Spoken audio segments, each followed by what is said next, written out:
Anu lasok b'divrei Torah.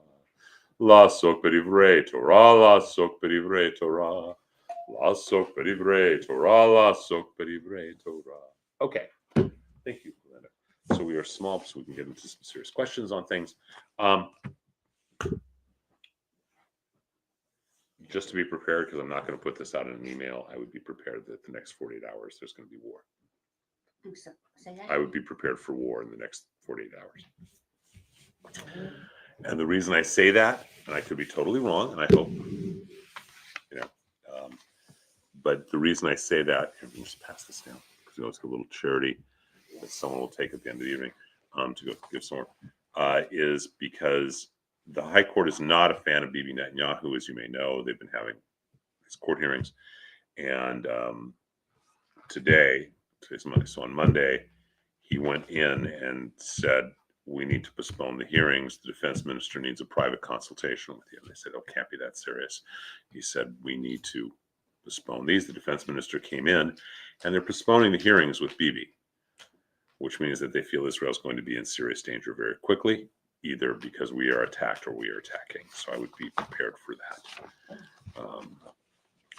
Doesn't mean I'm right, but okay. So we finished the Tanakh last time, as I recall. Oh no, we didn't finish Tanakh. Yes, we did finish Tanakh. We finished the Torah. Is that the new study session? It's yes, it's ongoing, but there's each class there's new stuff, but it's based on some of the old stuff, but which Orlando can give you a link to on some of it, but also it's always new stuff. And I think we're going to kind of go through some stuff quickly, and I think we're going to shift into Monday night mysticism sometime after Passover.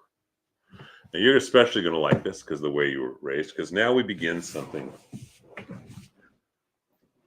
this is all set up with a rag and everything. So here, stay. Good rag. So the Tanakh is our Bible, right? And Tanakh is an acronym for Torah, the first 5 books, Nevi'im, and Ketuvim. Torah is the first 5 books that we finished. We spent all that time on. Ketuvim is the writings. And Nevi'im means prophets.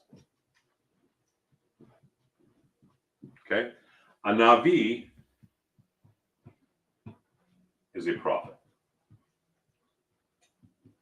Now, people say they call the Old Testament, which we don't refer to the Hebrew Scriptures as an Old Testament because we don't accept that there's a New Testament, right? But people think that the Old Testament and the Hebrew Scriptures are the same. They are not. Okay? You know the Christian Scriptures relatively well, right? You were taught them in youth. What's the order of the books after Torah? What's the next book after Torah? Joshua, Judges, First and Second Samuel, First and Second Kings. And then you go into Ketuvim, and then you come back to more prophets. You end with prophets. Yeah. Okay. We have all the prophets before the writings. Okay. See, in Christian scripture, they move the prophets to the end because they become prophecies for Jesus. Oh. We don't. So we go straight in that way. If you look at this book, this Tanakh, okay, our Bible, and you just look at page count, that's all. Let's not even look at anything else. Over 2/3 of this book is either by King David or his son King Solomon, about King David or King Solomon, or about the temple. What this book is really about is the rebuilding of the temple. Now, you're not going to hear that outside an ultra-Orthodox community, but that's actually the truth. Just on page count, it's true, right? So we've gotten into Israel, and we have these prophets, right? And we have all these different prophets, and we're going to go through them very quickly today, trying to get through the whole prophetic section, just to understand some things till we get into Samuel. So first, you've got Joshua, who leads everybody into the land, okay? Then after Joshua, you end up having this thing called Judges. So what I'd like us to do is take your Tanakh, and if you could please open to Judges 3:12. Chapter 3, verse 12. And would someone please read? It's good that I know this. So everything's good, right? I understand. We're at a point now where everything's good. The tribes all have their own little areas in Israel, and everything's fine. Okay? Someone please read 3:12. What page is that Uh, in this book? don't know, but if you look on the top right or left, it will say on the top left, it will say in English the chapter and then the verse. Judges what? 6:07. Yeah, it says Bible on top of another Bible, so 6:17. 6:07. 6:07. No, it depends on your page, depends on your book. The book is different. Judges. Judges 3:12, Oh, chapter 3, verse 12. Depends on what book you have and what publisher. But could someone just read chapter 3? Because we don't have pages, we just have chapters and verses. Pages are a convenience. 589. in this one. And you've got a JPS one, I think, right? Uh, I think that's what you have, if I remember right. Oh, I had a JPS, but I brought a different one that I Oh, found in okay. the garage that I thought was pretty good. Someone read chapter 3, verse 12, please. In a tiny little bitty print. And the children of Israel did evil again in the sight of the Lord, and the Lord strengthened Eglon, the king of Moab, against Israel, because they had done evil in the sight of the Lord. Perfect. Would someone please read chapter 4, verse 1?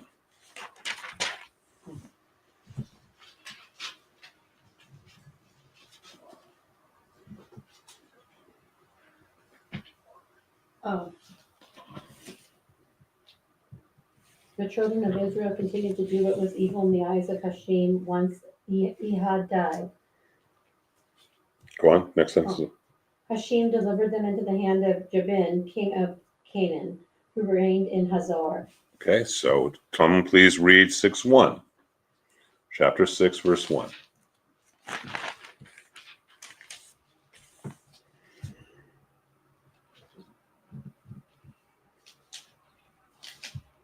And the children of Israel did evil in the sight of the Lord, and the Lord delivered them into the hand of Midian 7 years. Please read chapter 13, verse 1.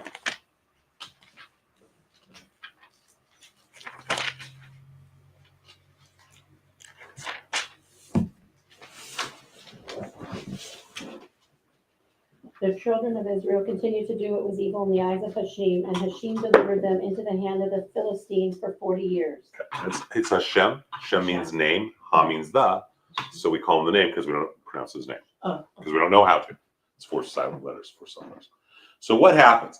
Everything is good, right? Everything is good for the Hebrews. Okay, the children of Israel. Then what happens? They do something that's not so good. Then what happens? They end up getting delivered into the hands that get conquered. Then what happens? They pray, because now things are bad.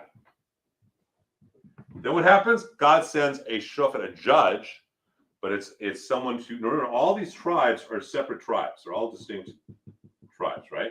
So they bring someone. They bring a judge who is a unifier.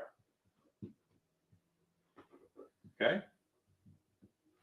And this unifier comes, unifies all the tribes. Everything is good again. And then what do? They do what is not bad, what not good in the eyes of the Lord. They get conquered. They pray because it's so horrible. A judge comes. Everything's good. Rinse, wash, repeat. Okay? It doesn't matter which judge it is. It's the same story. And it's the same story that is repeated for these thousands of years. We say Am Yisrael Chai, the people of Israel live. We do. We live and we are unified and we live in a good way as long as we're true to God and God's word.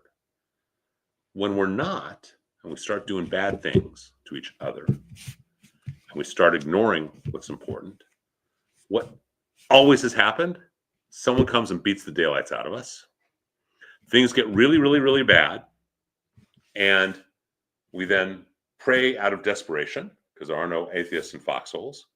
And then something happens and becomes good. And then we do it again. And we are so stiff-necked, we don't learn our lesson. Pick the horrible time in Jewish history. In Germany, the Jews had reformed Judaism by the 18th century. And it had gotten to the place where they even were not even celebrating, many of them were not celebrating Shabbat on Saturdays, they're celebrating on Sundays. They felt they were more German than Jewish. Everything is great, and they discarded all the Jewish beliefs, rituals, practices, and ethics. And then what happens? Inquisition. Go back farther, same thing in Spain. Go back into England. Doesn't matter where or when. It's the same story repeated over and over and over. And we see it here in the book of Judges. And whether the judge that is sent is Gideon or Deborah or Samson, it's the same story. The Jews are doing, everything's good. And when things get too good, we forget why they're good. And then October 7th happens.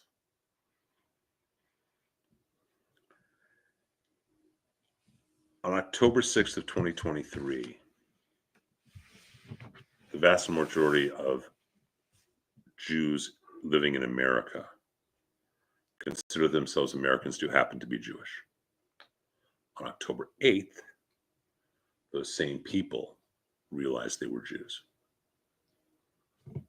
Sadly, by December 8th, those same people, the vast majority of them, had gone back to forgetting about being Jewish. And we keep experiencing more and more evil, and yet turning away from Torah, and turning away from what the teachings are, and turning away from what we're supposed to be doing. And it gets ugly and it gets bad. And this past week, people were reminded with the killing of they'd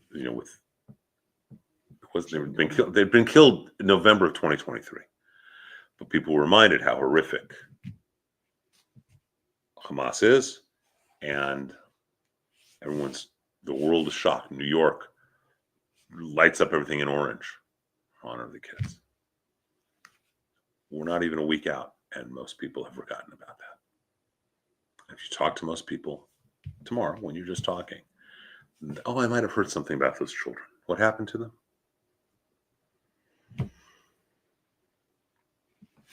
We say that Judaism has a very long memory. Our holidays have they trace back thousands of years. They're based on incidents and occurrences that happened thousands of years ago. Judaism does have a long memory. Jews have a very short memory. We are only 3 generations removed from the Holocaust. And yet, Jewish children, most of them don't have any relationship to it at all. That's truth. And we need to, that's why we're having so many problems that we have. So we find in the book of Judges this story over and over. It's the same story, and they all unify the people, and they defeat the conqueror in a different way, but it's all the same story. Everyone's good. Everyone's treating each other well. They do what's not good in the eyes of the Lord. They're going against the teachings of Torah. And so God sends someone, delivers them into the hands of a conqueror. Things get really bad. They pray out, and someone comes to redeem them. A judge comes and unifies all of the tribes. They go, they win, everything's good, and a generation later, same thing. I think everyone in this room is probably old enough to remember the Yom Kippur War. It doesn't mean you do, but do you remember the Yom Kippur War? When they attacked us on Yom Kippur in 1973. I remember being a child. I was a child once, Orlando. Well, I wasn't even born. Well, that's because you're 29, I know. But I was a child, and I remember the services being stopped, the children's services being stopped, and the rabbi walking in and saying Israel was just attacked. But I remember when I was years old, everybody was talking about it. Everyone talks about it. Okay, how many people, so we're all old enough to remember 9/11, yet how many people is that in their consciousness? What really happened on 9/11? That we were attacked on our own home soil in America. How many Americans aren't even aware of that? So Judges it's the beginning of the first teachings of us really hearing over and over the same story. It's recapitulated over. It's a teaching that we need to be committed that we are not Americans who happen to be Jewish, but Jews who happen to live in America. Okay, and that's so important, because whatever you think you are, that's how the rest of the world views us. Okay, that doesn't mean you need to move to Israel, but it means to have Jewish values, Jewish ethics. I want to talk for just a minute about this guy, Samson. Someone tell me what the story of Samson that you know of with Samson. Come on. Samson, he was strong, and he had long hair, and he cut his hair. So Samson, what else? So he had long hair. He was a judge. Things are bad, and things get bad, and so they cry out, and Samson is born. What else? Jericho. Well, Joshua hails down Jericho, but he tears down other walls. He tears down. What else does he do? What? He has an affair with Delilah, a non-Jewish girl that he shouldn't have been. Thank you. I was going to say bada binging, bada boonging, but yes. Right? He shouldn't have been doing those things, right? And so he did a lot of things that he shouldn't have been doing. He ate honey out of jawbones, out of a dead animal's mouth. You can't do that. He got tied torches to the tails of foxes, right? He did all sorts of really not kosher things. But he was what was called a Nazir. A Nazir is, and we learned about a little bit earlier in Torah, a Nazir is someone who has made a vow, or his parents have made a vow for him. But he's made a vow to do certain things, to live in an extra clean way. Okay? Never eat anything that's not kosher, never cut his hair, all sorts of things. And that's who he was. But he didn't pay attention to that. He went wherever his passion, his eyes wanted him to go. His eyes were always looking. Go. To play bada bing, bada boom, the Congos.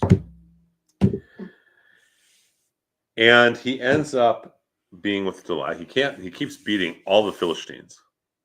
He keeps beating, winning and winning and winning. And so what do? They send to go get him Delilah. And she's very sexy and she's very cute. And she says, what does your strength come from? And he tells her one lie after another. And every time he tells her a lie, she tries it, and he's still strong. And he's still, what a schmendrick this guy is. He still keeps doing it, telling her what's right. Well, finally he tells her, you cut my hair, and he does cut the hair. She does cut the hair, and he is. And then he prays to God. And as he's being held up and displayed on stage, like the way Hamas has been doing with the hostages, prays to God to say, let me have strength again one more time. So one of the things they do is they blind him. Why do they blind him? Because his sin was always through his eyes. So that's why they blind him. And he prays once, and God grants him the prayer, and he tears down their whole temple, their whole building. Is fascinating character that's worth studying extensively if you want to do that, because he is this guy who, on the one hand, God keeps treating so well and giving all these blessings to, and on the other hand, he keeps doing what he's not supposed to do. So it's a really interesting story. But it's the same story, whether it's him, whether it's Gideon, whether it's Deborah, all these people, it's the same story. It's the exact same story. Okay? All right. Let's go to chapter 1 of Samuel. Shmuel. Chapter 1 of Samuel, we talk about this story every high holidays. And would someone please read chapter 1:1? I found it. There you go. There was a certain man from It's okay. from Mount Ephraim, whose name was Elkanah, son of Jeroham, son of Elihu, son of Tohu, son of Zubar, from the land of Ephraim. He had 2 wives. One's name was Hannah, and the second's name was Penina. Penina had children, but Hannah had no children. This man would ascend from his city from year to year to prostrate himself and to bring offerings to Hashem, master of legions, in Shiloh, where the two sons of Eli, Hophni and Phinehas, were Kohanim to Hashem. Okay, so you got this guy who's in charge of it all, Eli, the Kohen, the priest. Go on, please. It happened on the day that Elkanah brought offerings that he gave portions to Peninnah, his wife, and to all her sons and daughters. But to Hannah he gave a double portion, for he loved Hannah, and Hashem had closed her womb. Who does this remind you of? Sarah, Rebecca, Rachel, right? All of our matriarchs. They all find God through the magical experience, the mystical experience of getting pregnant. Go on, please. Her rival Peninnah provoked her again and again in order to irritate her, for Hashem had closed her womb. This is what he would do year after year, and whenever Peninnah would go up to the house of Hashem, she would provoke her. She would cry and not eat. Elkanah, her husband, said to her, Hannah, why do you cry and why do you not eat? Why is your heart broken? Am I better to you than 10 children? Okay, we're going to skip forward to verse 12. So Hannah gets ready. So she goes to Shiloh to pray herself. Okay? Someone else read from verse 12, please. Verse 12. Just skip down a few Did you verses. say someone else? Or keep going. It's fine. Okay. It's just so tiny. I know. It Sorry. happened as she continued to pray before Hashem that Eli observed her mouth. Hannah was speaking to her heart. Only her lips moved, but her voice was not heard. So Eli thought she was drunk. Eli said to her, How long will you be drunk? Remove your wine from yourself. Hannah answered and said, No, my Lord, I am a woman of a grieved spirit.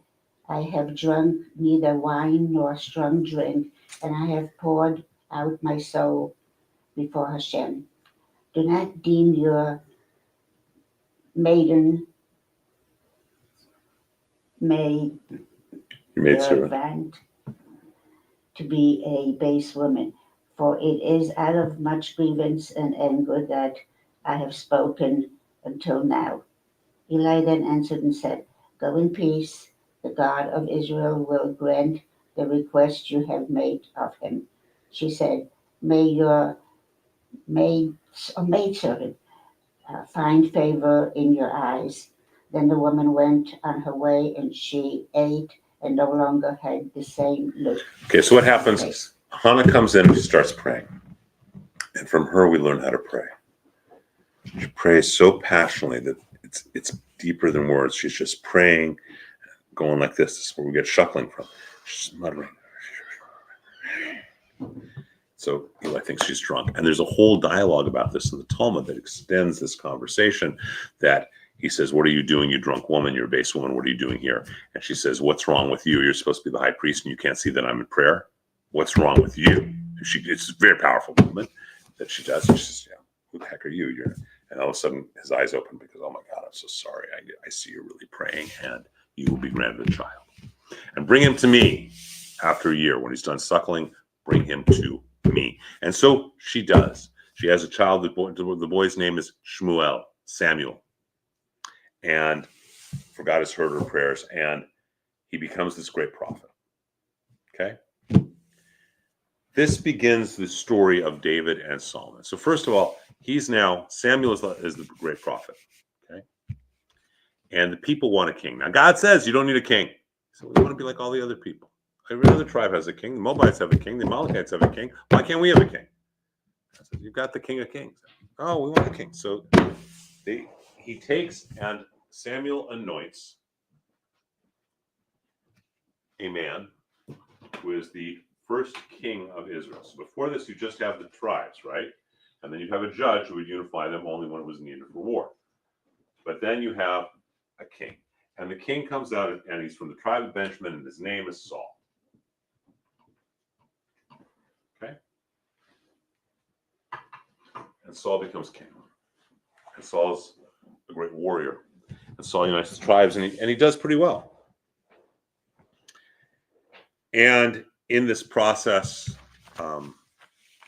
he's doing pretty well, but a problem happens, and it's a problem that is extremely applicable today in 2025. What are we told to do with the Amalekites? What are we supposed to do with Amalek? Destroy them utterly. Completely. And so there's a war between the Amalekites and King Saul leading Israel, and they win. And they kill all the Amalekites except for a couple, and they don't kill the animals. You're supposed to destroy everything of Amalek. Samuel comes in and goes, "What do I hear?" Saul said, "Well, why should we kill these few women? Why should we kill these children? Why should we kill these animals? They're innocent." And Samuel says, "You were commanded to do something, and you didn't do it. And you were commanded that God will always be at war with Amalek from generation to generation to blot out the remembrance of Amalek." It doesn't say to defeat Amalek, it says to blot out the remembrance of Amalek. And so because you have not done this, you're going to lose your kingship. That's how important the destruction of Amalek is. But how many of you love animals, besides the two of us? You too. He thinks of me as an animal, so it's a... And he's still trying to get me house trained. So why should the animals be killed? Doesn't that seem pretty harsh? So let's imagine that the animals aren't killed. And remember, what's the commandment? To blot out the remembrance of Amalek, right? So I've got this baby goat. I'm walking around with this baby goat. And Elena says, "That's a good looking goat." That came out really wrong. Or we cook the goat and it's like, "That's great goat meat." Okay. Or the animal's alive. We say, "Hey, that's a great goat, a great cow," whatever it may be. Where'd you get that from? Oh, that was part of the spoils of our war with Amalek. Who's Amalek? Well, let me tell you about Amalek. Amalek was this bad guy. Is his remembrance blotted out, or is he remembered? Remember. So you can't blot out the remembrance if there's anything left, can you? It's pretty harsh. And Saul, as a result of this, loses his kingship. He's still king. He doesn't know he's losing his kingship. But Samuel goes, and he goes to a man named Jethro. Is Jethro? No, Jesse, I'm sorry. He goes to Jesse, and he asks to see his sons. God tells him that one of Jesse's sons is going to be the new king. And so he goes, and this is of the tribe of Judah. So this guy was of the tribe of Benjamin. This next one is from the tribe of Judah. And there are all sorts of stories about Samuel's first interaction with this young man that he meets. That this young man is playing the harp or the flute and jumping over a creek as he's shepherding, saying, "May my jump be higher and higher for God. May my music be better and better for God." So he's taking care of the shepherds. And as an aside, when we go to Israel, God willing, this summer, one of the things that we're going to do is we're actually going to meet modern day shepherds and go shepherding outside of Jerusalem where King David shepherded. Not for a long time, just for like 2 hours, but it's kind of cool. It'll feel like 2 days. Huh? It will feel like 2 days. I'm sure in the heat, I'm sure we'll feel, but it'll be great, especially because we'll come out. So, and he sees this guy, and this young man's name is David, which means my beloved one. My beloved friend. And so he anoints David with oil to become king. David's not going to go be king right now. He doesn't know, but he's going to go serve for the government, and he starts to serve. He becomes a very trusted advisor for Saul, and a dear friend. In fact, Saul's son and David are best friends, and some would say that it's Brokeback Bible. but they have more than just a friendship. Jonathan Kirsch wrote an amazing book about King David. He also wrote one about Moses. Let's put this up because it really is. Kirsch is a great writer. And he wrote a book about who David was as a man. And I think the book is just called David, the King of Israel, or something. The other one's called Moses. And who Moses was as a human being. They've made brilliant books. Brilliant books. And King David is an archetype. He is truly an archetype. He is everything. He is passionate. He is good looking. He is charismatic. He is strong. He is faithful. He's filled with faith with God, etc. As David gets anointed, Saul starts to have mental problems. He's depicted as possibly having epilepsy, but Saul starts to have different issues and nightmares and everything else, and becomes paranoid and crazy and bipolar and paranoid schizophrenic and all that. And he's worried that David wants to take over the kingdom. David really isn't. He respects Saul and he loves Saul. In fact, at one point, he actually goes and shows up and leaves a little way of showing that he could have killed Saul, but didn't. And ultimately, David becomes this great warrior and he's made into a hero by Israel, and Saul gets more and more paranoid. One of the things that David does is, what do we think of with David? What's one of the early things that we think of? With his Goliath. David and Goliath. The sling. With his sling, right? It wasn't his sling, it was his faith that made the rock go where it needed to go. And that's who he was. He was a man of really passionate and faith, full faith. Emunah Shlema. And he becomes king. Ultimately, Saul dies. He becomes king. And David writes a book in the Bible called Psalms, which we'll study later. King David writes the Psalms. And there's two beautiful stories, but there's two ones that I really love about where the Psalms come from. One is that he played a 22-string harp, a lyre. And he put it on his window, and he attributed one of each of the 22 letters one of each of the strings to each of the 22 letters. Put it on the window, and the wind would come and blow. And he would transcribe the music, and then he would transcribe that back to letters, and that's where the Psalms came from. Wow. Which I think is absolutely miraculous, highly improbable, but beautiful. The other of Psalms is when he's a guerrilla warrior, he's playing harp and he's singing, and all his buddies are around him and they're singing. And then when he becomes king, someone says, "Hey, Dave, would you play that song we used to sing when we were back in the war?" So he sings it. Only this time, because he's king, it gets written down. The Psalms are all about emotions and feelings. And he writes the Psalms. David is very, very special with this. He's also the descendant of a convert, if you look at the book of Ruth, which we'll get to, which is why we believe the Messiah will be born to a Jew by choice. David has a lot of passion.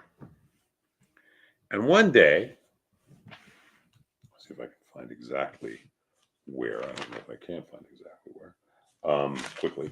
But one day, David is walking on his balcony.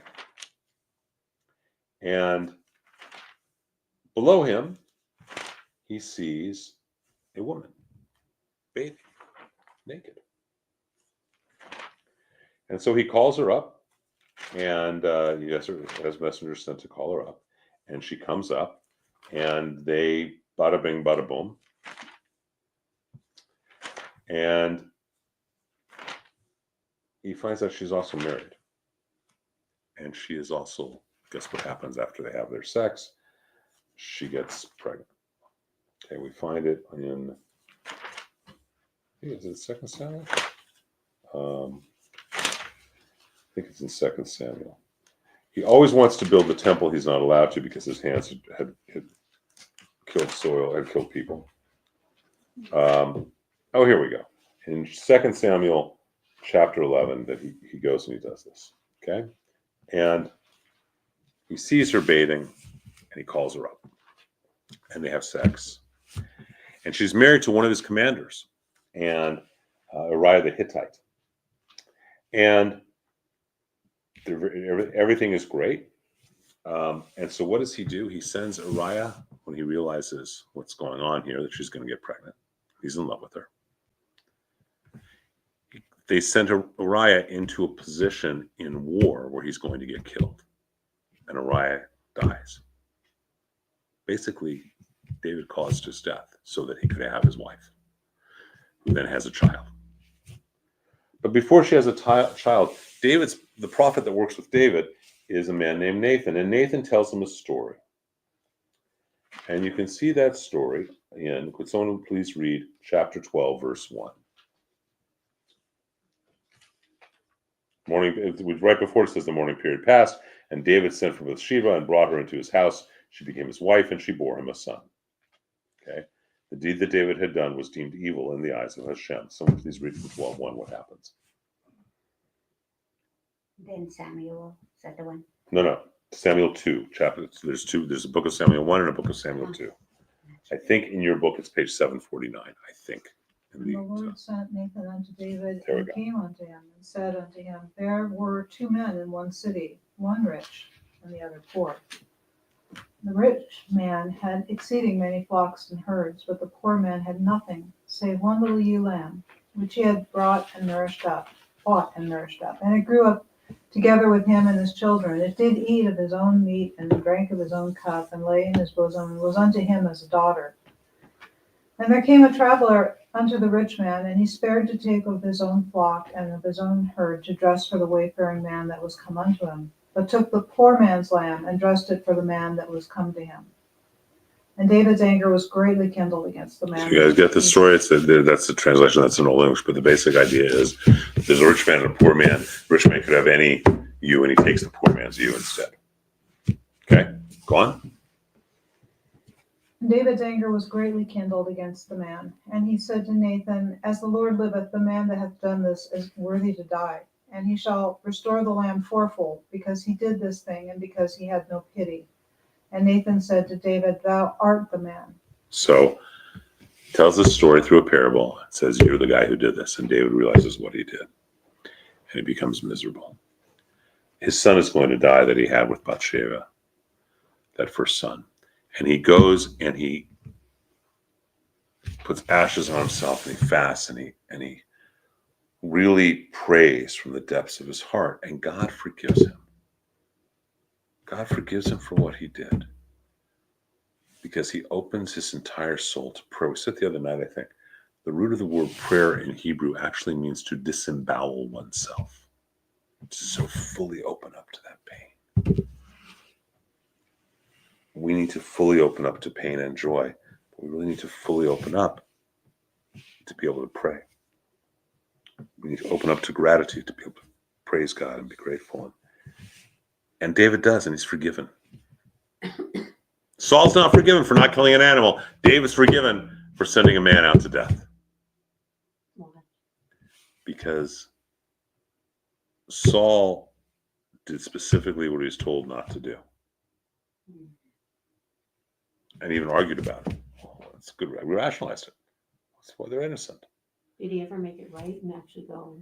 He couldn't make it right. Samuel right then and there killed everything. David felt such horror at what he had done. And so David is given another son, and his next son is a man named Solomon, also from the tribe of Judah, obviously. So from David comes Solomon. And Solomon will build the temple. David's not allowed to. Why? Because he had killed people. Because he had used war instruments. The temple needed to be built in a different way. And so Solomon builds the temple. A couple things happen with this issue of Solomon building the temple. First of all, he hires a great man, a great builder, architect and engineer and builder to create this. And Orlando, what's that guy's name? Huh? It begins with an H. You better know this. Oh, yeah. Oh. Oh. Oh. I'm calling the California Lodge. Oh, yeah, I know. Hiram. Hiram, there he, Now, who is Hiram? Hiram may be certainly one of, if not the most important person in the creation of the United States of America. Oh, I think I know. What do you think you He know? had money. No. 'Cause That's there was thousands of years later, there was a guy named Chaim Solomon who had money. But this guy is still, we're talking back 3,000 years ago. Well, you said America. But this guy, why? Hiram is an architect, an engineer, a mason. Okay? And he hires other people to help build this sacred temple with sacred geometry and sacred architecture. So let's just back up for a little bit to understand something. You own a piece of land and you want to build a building. Okay? And you hire her to supervise the whole thing. Okay? Okay, she's shown you architectural drawings, etc. It's great. You're the builder, you're the contractor, you're everything. Today, if you do that, how do you know if a contractor is legitimate? He's licensed, right? How do you know if a construction guy is? He's licensed. He's got to pass certain tests, etc. Okay, that wasn't going on then, was it? Who's licensing, right? So, how does anyone in any profession recognize other people of legitimate knowledge and wisdom in that same profession? They're called guilds, right? How do we know we're a doctor? Because we have a doctor's guild. And when you enter and you become part of the doctor's guild, there are certain words or whatever it may be so that I can recognize you're a doctor and you can recognize I'm a doctor. And we have a veterinarian guild because I don't want anyone working on my dog that doesn't know what they're doing. So you have certain words that we can, we're both veterinarians. And when she tries to pose as a veterinarian, you say fraud, and she doesn't get to work on my dog, right? Same exact thing. That we're going to have people who are going to in a guild that would be based around architecture, engineering, and masonry. That make sense? Mm-hmm. And you're going to have different levels, right? So you know, I'm an undergraduate student in veterinarianism. Is that the right word? Veterinarianism? Veterinary medicine. Mine was better. It takes more letters for Scrabble. But in veterinary medicine, Probably landed on a triple word. it would both two triple words, right? Maybe all three. So you know that what my level of education is, right? Because I can show you a diploma. You know what my level of education is as a doctor, because my level of diploma. Well, you don't have diplomas, so if you're testing me, you would know I am only qualified to be a registered nurse. Or if I know certain other tests, you would know that if I pass those tests, that I am qualified to be a doctor or a surgeon or a heart surgeon. And each of those levels would have in their own little group other extra ways of identifying each other. That would be true with masons, right? And with engineers and with architects, all this type of thing, all these guilds. And these masons build the temple.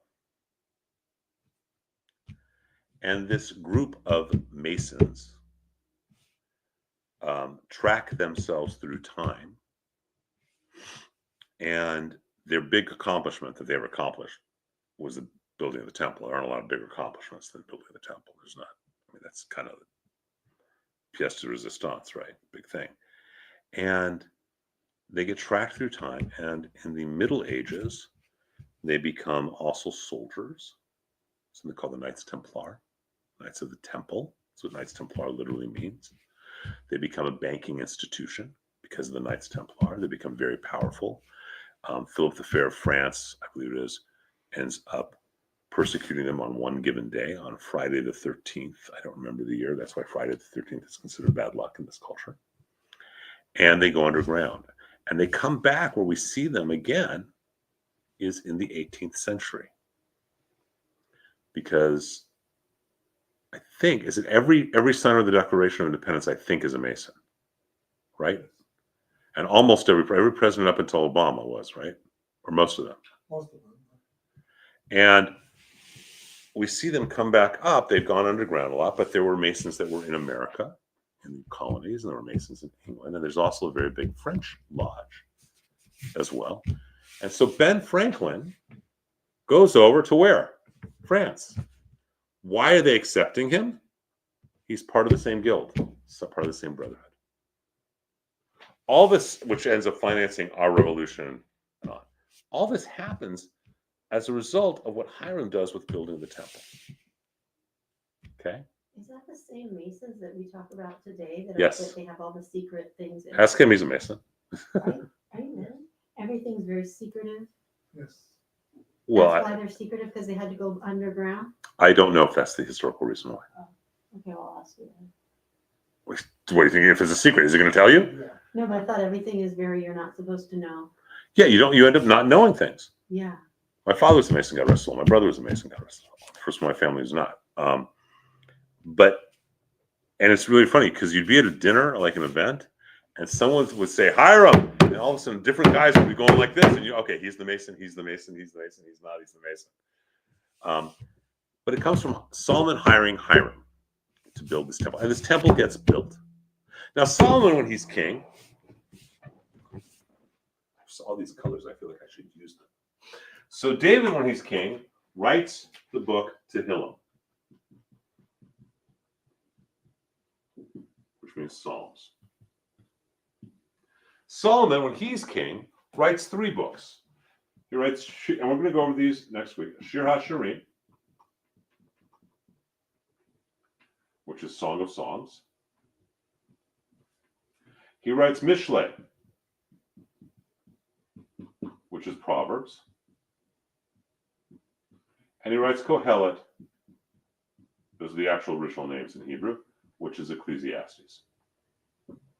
Okay?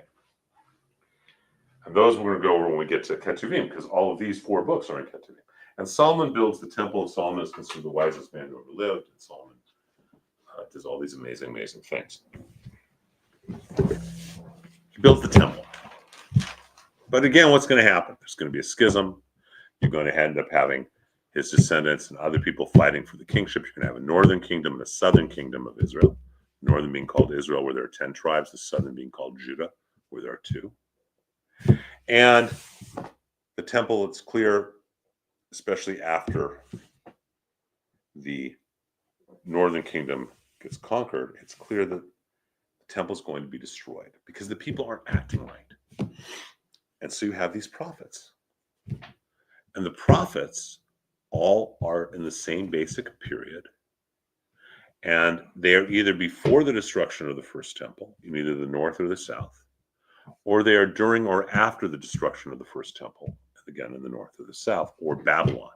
Because when the Babylonians conquer the first temple, they take the Jews and they put them in the diaspora. They disperse them. Diaspora means dispersion, and they go to Babylon.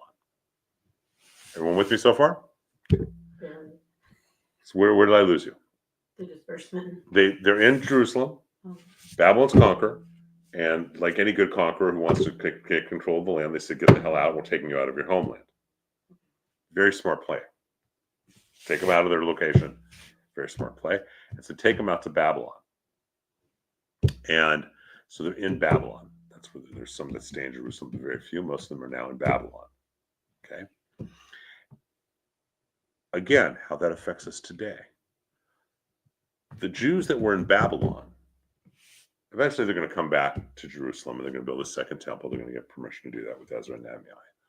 But the Jews that are in Babylon and stay there, which is where the Talmud comes out of, they stay there from the 6th century before the Common Era through all the different names of the kingdoms until it becomes the Ottoman Empire, until it becomes, and when it's Persia, when it's the Ottoman Empire, when it's Iran.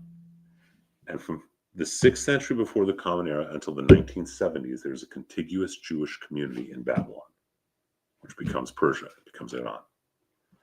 So if you want to understand biblical practices of Judaism, Go look at a traditional Persian community. Because that's actually much more authentic, because it's been the same, it's been contiguous for all those years. The ark is not, the pulpits are not in front of the ark, the pulpits are in the middle of the room. Okay, because everyone is praying towards the ark. In a non-Persian synagogue, an Ashkenazi synagogue, the pulpits are up there. And in most synagogues, you'll find that the pulpits are actually in front of the ark. The idea being it's a Christian, actual Catholic kind of concept. You want to get to God, you go through the priest, right? So they pick that up, and you want to get to God, you want to get to the Torah, you got to go through the rabbi. That is so antithetical to Judaism, I can't even tell you. That's why our podiums, our bimas are to the side. I am not the gateway to Torah. It is not my Torah. When anyone has wanted to borrow the Torah, they just take it. We give it to them, you borrow it, you bring it back. If there's a problem, you're responsible for paying for it, which is extremely expensive. It's north of $30,000, $40,000. But it's all of our Torah. Okay? The reason it's so expensive, it's all written by hand. It takes about a year to take. Okay. I'm going to Saturday morning, we'll pull it out and I'll show you some. So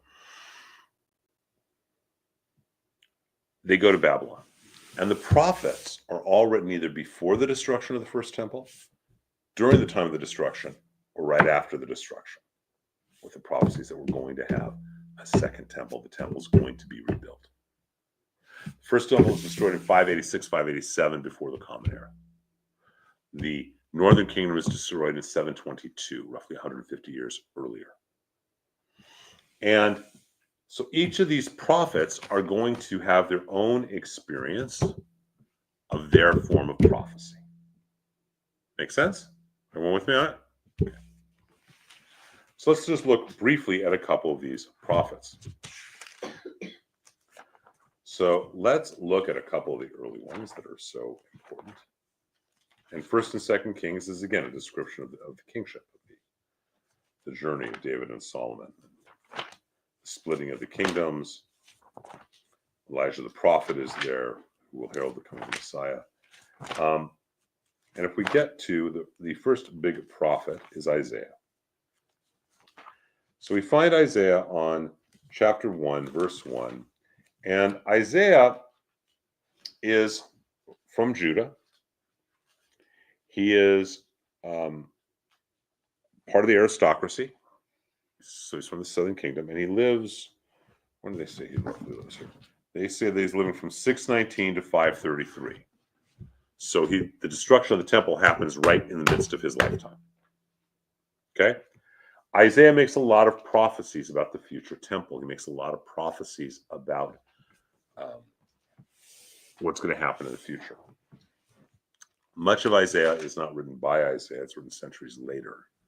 Some of it is even written post-Jesus to adapt to Jesus, but it doesn't mention him, but it's used that way. But Isaiah is actually all about the rebuilding of the temple. And so Isaiah sits there, and remember, Isaiah is from Judah, and he writes these wonderful, wonderful prophecies and understanding of the heavenly kingdom, the heavenly court, that God exists with the angels. Okay? He grows up when Jerusalem was the big city, and he watched its destruction. But then we look at a different prophet, if I can find it. And we're going to look at a different prophet who came not from that period, but comes from a little bit later, which is Ezekiel. We'll come back to Jeremiah. Ezekiel has the same description of the heavenly court, but his is very, very detailed. But Ezekiel comes out of Babylon. It actually says in the very beginning of the book of Ezekiel, it happened in 33 in the 4th month, on the 5th of the month, as I was among the exiled by the river Chebar. So this is happening when they're in Babylon. They have the same visions, but they describe them very differently. Ezekiel describes them in much more detail. So, who was born in a small town? No, you guys. Where we were? Suburbs? What do you mean by What- small? Where were we born? I was born in Poland, Okay, where in Poland? Wrocław. What street? I don't know. In hospital. Small town? Big town? Wrocław, relatively low. Yeah, medium. Medium to size? large. Meaning 20,000 people. Oh, I don't know. And where were you born? San Fernando Valley. And you were born? Whittier. Okay. So you were born in Poland. How old were you when you came to America? I was 12, Okay. And the first city you came to was New York? New York. Was. And it blew you away, didn't it?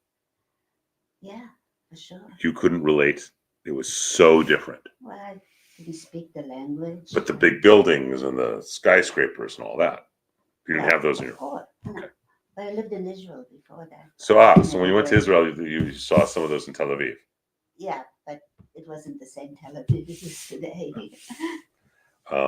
So you had an experience of the big city in a different way. You grew up in the San Fernando Valley. So downtown Century City, you grew up seeing that. It wasn't so shocking to you to go, it would be shocking to you to go to New York or to any other city.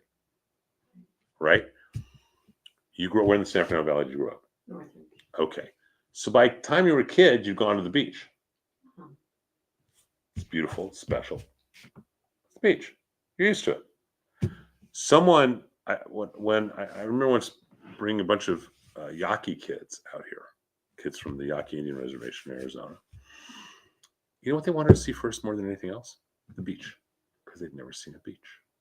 Please tell me how they call you. That's what? Please tell me how they call you. You're still laughing at that?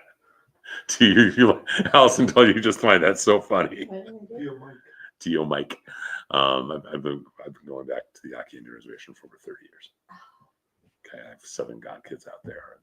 The old chief was a dear friend. So, but the first thing the kids want to see is the beach, because it's like, wow, the sand is such an amazing color, and the grains in the sand are so thick and grainy, and the water, and it's got all these different blues and whites.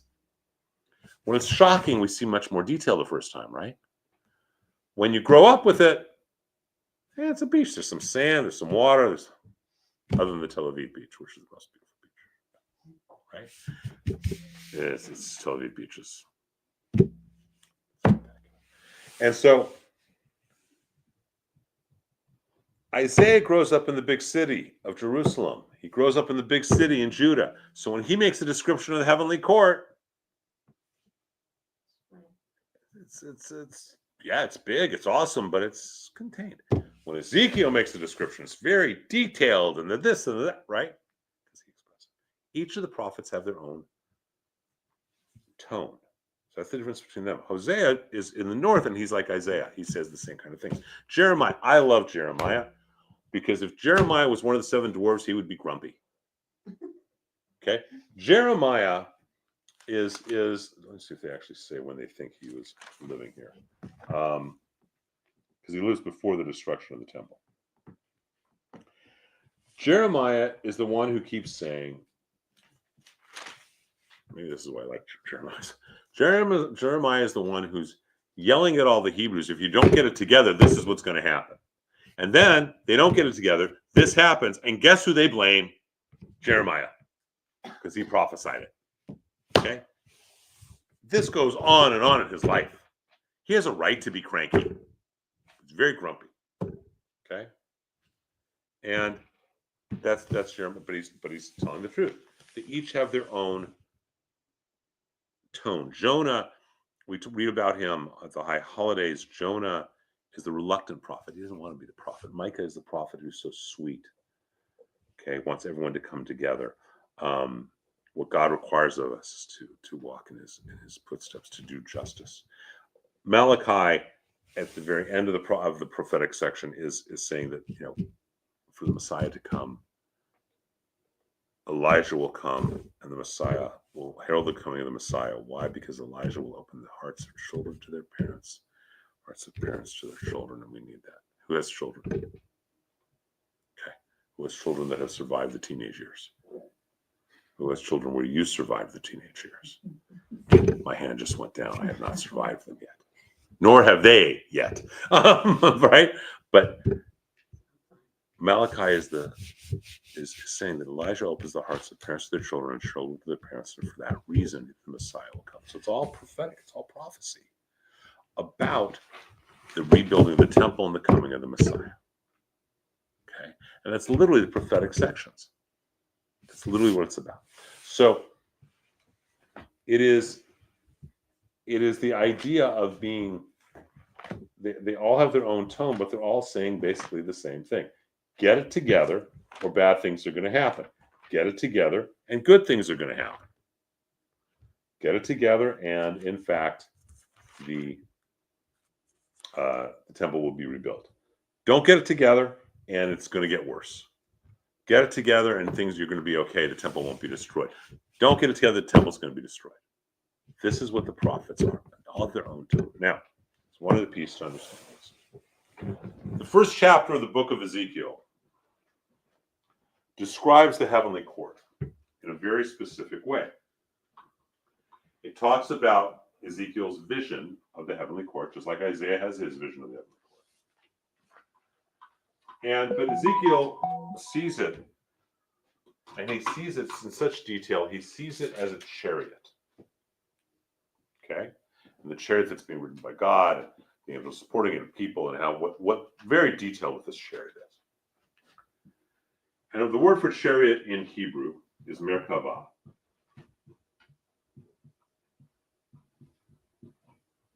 Okay? This is important only for the future.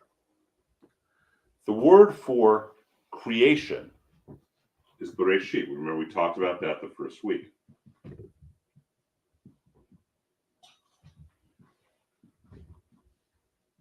Okay? To say workings of is the word maaseh. That means the workings of.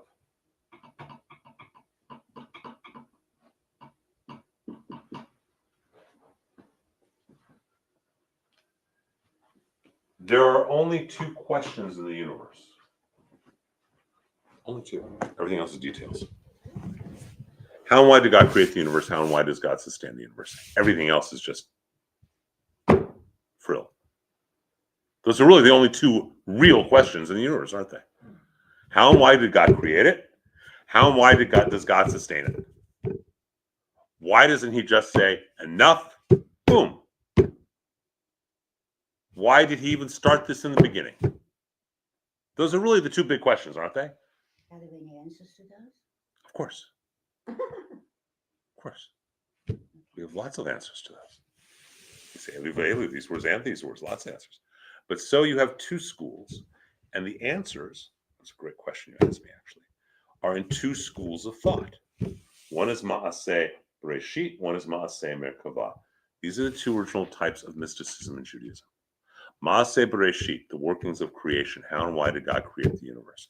Maaseh Merkavah, the workings of the chariot, as described in the book of Ezekiel. How and why does God sustain the universe?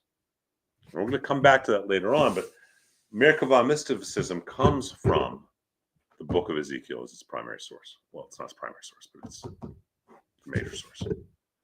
As opposed to Bereshit, the book of Genesis starts with the creation. Does that make sense to you guys? No, where did I lose you? I got the whole how and why did God create, but How and why does God sustain it? yeah, Why doesn't God just shut it down? Why doesn't God just say, they're failures?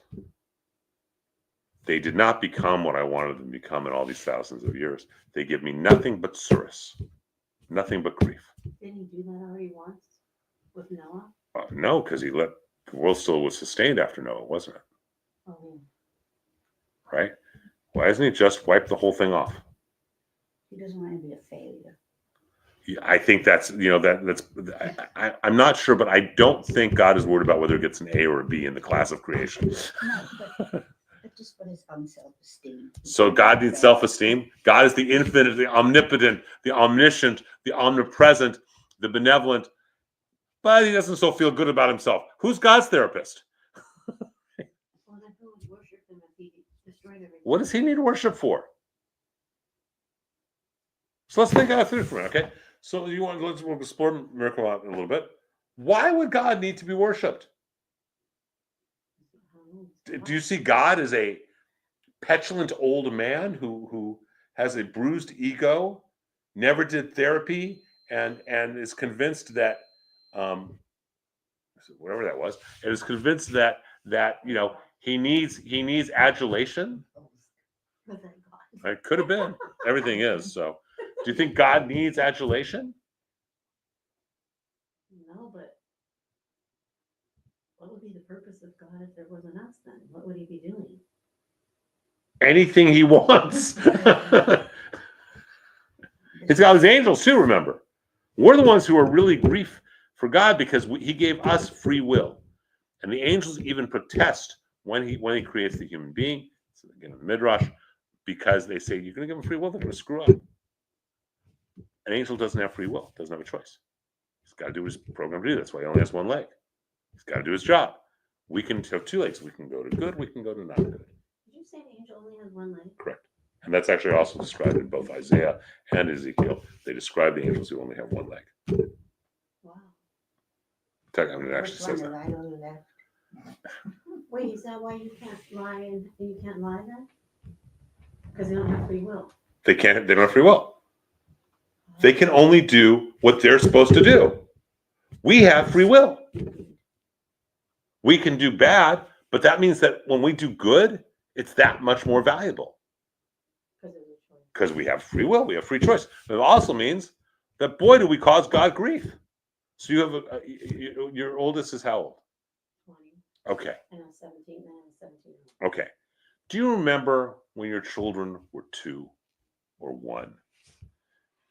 Boy, was it easy, wasn't it? Okay. Because they didn't have free will. I know. I mean, they thought they did, but they really didn't have free will, did they? You want to pick them up, right? And then they become teenagers. And they start having their free will. They start expressing their free will. They have had it the whole time, but now they start expressing it, right? They know everything.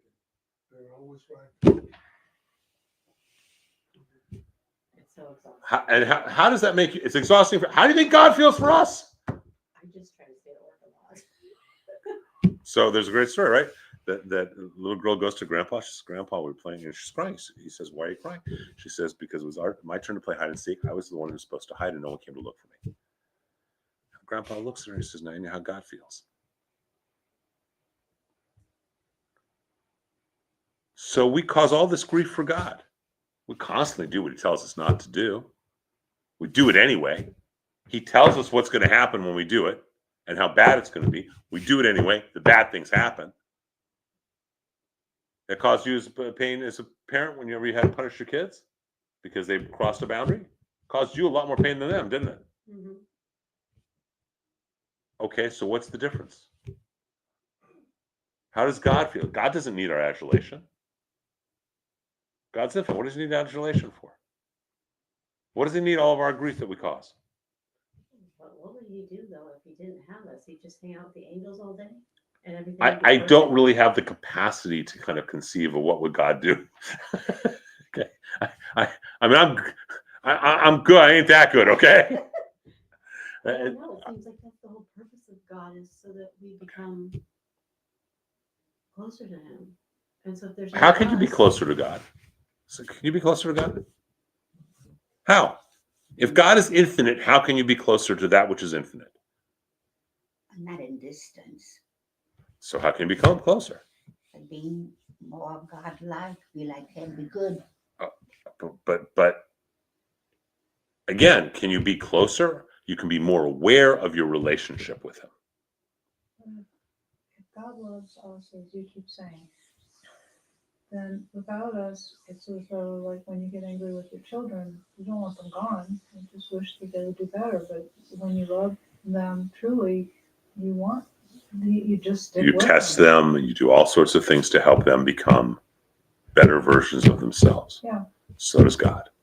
That's why he doesn't destroy us. That's an expression of love, right? So Maaseh Merkava is that expression of how and why does God sustain us. not just Doesn't white. Just take away our free will. Well, he could, but that would just make slaves, wouldn't it? Okay, so I have teenagers, right? And the teenagers want to do X, Y, or Z. Okay, they want to go on their computers and they want to go on sites, but I'm not letting them go. Oh, that's a shame. Not those kind of sites. No, I know, I get mine. Okay. And they're usually golf sites. It's the worst thing. They want to go on different, whatever. Now, I want them to learn not to go to sites that are bad for them. And I'm not talking about the golf sites, but sites that might mine data or information or whatever it might be, right? But I have to put boundaries down, right? I put the boundaries down so that they're in jail. I put the boundaries down so they learn what to do, right? Isn't that how you raise teenagers? Someone tell me if I'm wrong, just so I can survive this time period, right? Sure.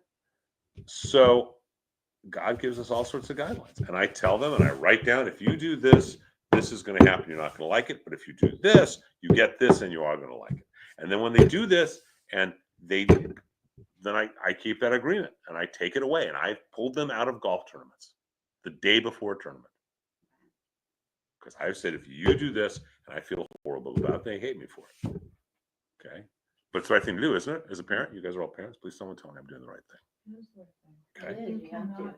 You cannot, if you draw the line, you have to cross it, or you have to Okay. respect it, or you get nowhere.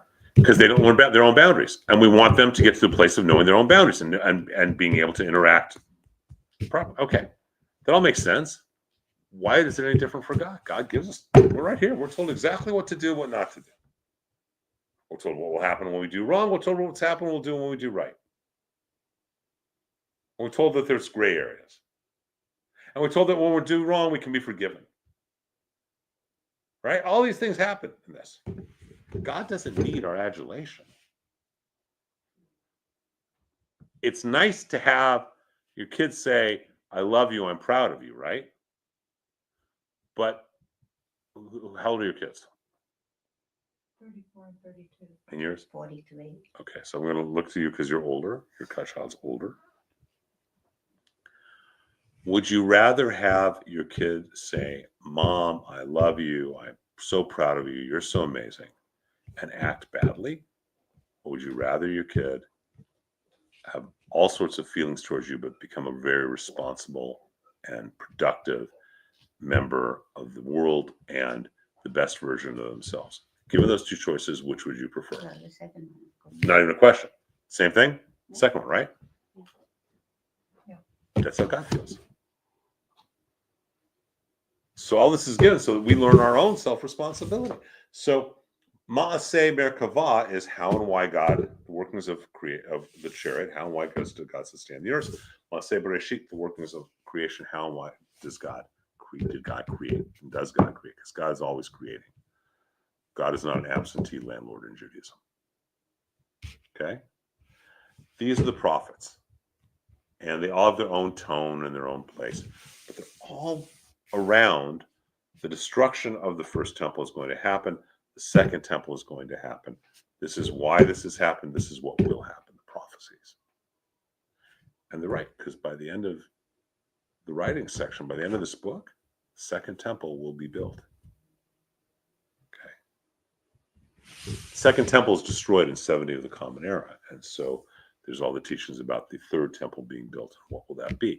And Isaiah actually says it will be a place of prayer for B'nai Adam, the children of Adam, not B'nai Abraham, not the children of Abraham, the children of Adam, which means all people will be able to pray in a place to go. It's kind of different theology than saying, okay, it's very exclusive. So Jews weren't going to be special people. I didn't say that. Maybe everyone's going to become Jewish. That also is an answer, isn't it? That's also an answer, isn't it?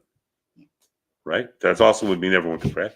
Everyone, we accept everyone. And there are some traditions that are in harmony with ours and some that are very, very antithetical. So somehow it's all going to work. We can all get along. That's the prophecy in this. But it's so important to recognize that that whole section of the prophets is all about the temple. All about the temple. Much of the writings is going to be about the temple. This book is about the temple. Okay? King David, King Solomon, who are affiliated and associated with the temple. And all the stuff before that, in some ways, is just a justification. Why can God give us Israel? Why can God tell us what to do? Because God created the world. So you can give us whatever you want. If you make a piece of art, you can give it to whomever you want, can't you? Right? So next time we will do the writings. But it's important to recognize how much of this is really about temple theology. So one thought to think about. Can we agree that everything created by human beings will someday be destroyed by nature or by other humans? Yeah, can agree with that? Okay. First temple was destroyed. Second temple was destroyed. They're currently on that mountain, on that hill. There's a mosque. Will it last forever? It will be destroyed by men or by nature. It will be gone. And that's the third temple. Okay. What will replace that mosque? A place for the children of Adam. Okay. So we'll leave with that, and then we'll deal with writings, which is such a fabulous, fabulous section. It's so fabulous that if you want, you can get a book online. I think they still have it. There's an entire commentary on the writings, which is prophets, proverbs, etc., called Sacred Relationships. Yeah, I think you do. I don't like the author, but still a good book. It's called Sacred Relationships, Biblical Wisdom for doing our lives together. Is that the one you wrote? Yeah. Yes. Because he told me to get it. So, and that will help you understand when we go next week when we talk about the writings. So we've now gone through 2/3 of this tome, right? And we'll go through the other third next week and then start going through a few more things. Okay, yes. That's an off topic. Anything. Why do angels have one leg? Because it says so. No, it was. Because the visions of both Isaiah and Ezekiel, but that's actually not why. The idea is that they have one leg and they're ethereal. So that's even putting ethereal qualities into anthropomorphic terms. But the idea that with one leg, they don't have the choice. Angel can only do what he's done. The word for angel in Hebrew is malach, which also means messenger. Which means we're all angels. It means angels are messengers. They have their message. So Gabriel, as well, it's fine. The word El in Hebrew is one of the names for God. So you think of the angels, and most of the angels, that also comes from Aseh Merkabah, have El in their name. So you have Gabriel, right? Mm-hmm. Okay. Geber means strength. Gabriel is the strength of God. Michael. Michael means who is like. So it's the praise of God. Right? Uriel. Ur means light. So the light of God. Raphael. Refuah means healing. The healing power of God. Right? Raphael isn't the one who is the strength of God. Okay? The healing quality. Gabriel is the strength of God. Michael is the praise of God. These are all, so it doesn't matter. So when you start looking at things that way, Daniel, God is my judge. And so they have a job and they do their job. They don't have free will. They don't have a choice. They do their job. The whole concept of a fallen angel is antithetical to Judaism. Wow. It's antithetical. So we have Samael, who places obstacles in our way. Only time that's ever mentioned in the Bible, by the way, is in the book of Eov and the book of Job. We talk about Hasatan. It's the only time he's ever mentioned. And he's the angel who puts obstacles in our way. That's his job. Well, that's what a coach does, isn't it? Right? A good coach is, if you saw a swim coach, or if you saw if you saw a guy screaming at a young man, yelling at him about how he's got to get down and do 5 more push-ups, or else he's got to run 5 more miles if he doesn't do the push-ups, you would say that is just an abusive, nasty man, wouldn't you? Unless you found out that the guy was actually, the young man was an athlete, and this was his coach trying to train him because they both had an agreement they wanted to train him better. Yeah, the coach puts obstacles in the way to conquer them. Rilke said that the goal of life is not to succeed, but to be defeated by ever greater challenges, greater and greater challenges. Samael is the angel to make things difficult for us. We teach the Midrash that at weddings, when you're planning a wedding, all of the angels of mischief come out. Okay, you ever plan a wedding? They come out, don't they? Right? Why? Because it's a very important thing. We want to make the couple and the family around them get through those obstacles. As soon as you realize it's just going to happen, then you can get through it. So the concept of a fallen angel, of this idea of a Lucifer, a fallen angel, although it was a very interesting TV series that his wife loved, okay, is antithetical to Jewish theology. Because it's not in here. It's not in the Talmud. We don't have fallen angel concept. Because the angel doesn't have free will in the first place.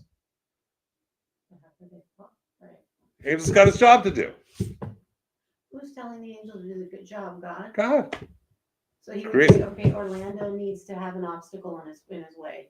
Well, no, you're saying who's telling the angel to do, Yeah. whether it's Or God or the whether angel it's knows. they just know. Look, again, you're getting into cosmology and angelology that is above my pay grade as a rabbi. But no fallen angels. How can you fall if that's your purpose? There was the one thing, and I did watch a number of the episodes of Lucifer, especially in the beginning of it. Do you ever see this TV series? Uh-uh. Oh, it's hysterical. It's the idea that it's hysterical. Lucifer's this guy who decides, I'm not going to rule heaven anymore, and he goes to live in Los Angeles. That's the premise of it. And he can only tell the truth. He can always tell anything he says, always the truth. But it's this whole concept. Look, and he's saying, I don't want the job anymore. I don't like running hell. It's this whole other Christian concept thing they call it. We don't have fallen angels. It's not in our theology. So you don't have hell. No. How about that? Which is why churches get bigger donations. Yeah. I can imagine, huh? Fear is a much more powerful motivator for most people than inspiration. Yeah. But it's not our theology. Our theology is not based on fear. Yeah. I'm not scared of going to hell Because you don't believe in hell. because I've lived in Los Angeles my whole life. You see the point? So we don't have that. The angel doesn't. We're talking about angelology. We're talking about mysticism. We don't have the idea of angels having free will. We have free will. That's why we screw things up. They don't have the option to screw something up. It makes sense? So none of the books reference hell at all? None that I know of that aren't written. None that I know of that are ancient texts. Oh. We talk about a place called Gehenna, which is sort of like a purgatory. Oh. And there's a lot of theology about different things, but we don't have fallen angels. I mean, it makes sense. If you're an angel, why would you go fall? Because you're an angel. You've got a job to do. Right.